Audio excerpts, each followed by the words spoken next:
Hey there guys, so we are given to understand that Dillian Whyte could make an epic return to the ring this year on December 7th on the undercard of Anthony Joshua versus Andy Ruiz Jr., the rematch in Saudi Arabia.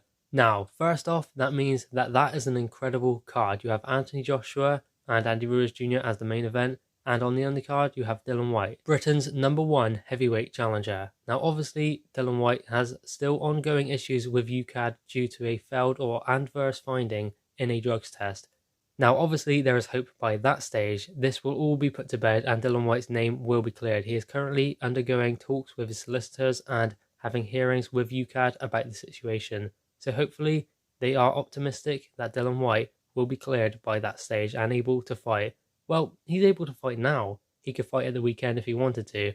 Now this has drawn on for too long for Dillian Whyte, I believe, and that is not right because his name is being tarnished for something that he was cleared for. He was cleared to fight, and that was before the fight. He didn't fail a drugs test after the fight. It was before, and he was cleared. There was a hearing, proper procedure, and he was cleared to fight. Now, obviously, UKAD would not allow him to go into the ring if he was under some performance-enhancing drugs. So Dillian Whyte was cleared to fight. He is not a drugs cheat, and he has not received any ban. So whatever it is, it has an explanation. It just hasn't been released into the media yet, but it will do at some stage, and they can't at this stage because obviously, there's an ongoing hearing, so things need to remain confidential. That is within the rules of UKAD.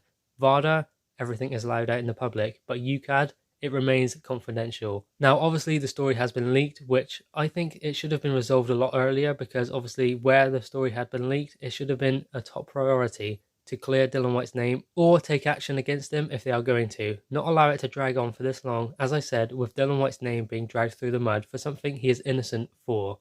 So ultimately he could be on that card on December 7th. And I think it is a clever move because all of the attention will be on Anthony Joshua and Andy Ruiz Jr. So Dillian Whyte can almost fly under the radar and not many people will be talking about his hearing with UKAD. Whereas if there is a main event show in the UK with Dillian Whyte headlining, people will be talking, oh, he failed a drugs test, he had an adverse finding, UKAD never done anything about it, they let him fight. Whereas if he's on the undercard of Anthony Joshua and Andy Ruiz Jr., the biggest fight in heavyweight boxing, then he will fly under the radar and do what he does best. I believe that Dillian Whyte is innocent because if he wasn't innocent, they would not have allowed him to fight. We just need to know that and have it confirmed by UKAD. But anyway, guys, what are your thoughts on this? Dillian Whyte possibly being on the undercard of Anthony Joshua versus Andy Ruiz Jr. Drop your thoughts in the comments below, click the thumbs up and subscribe if you are new. Thanks, guys.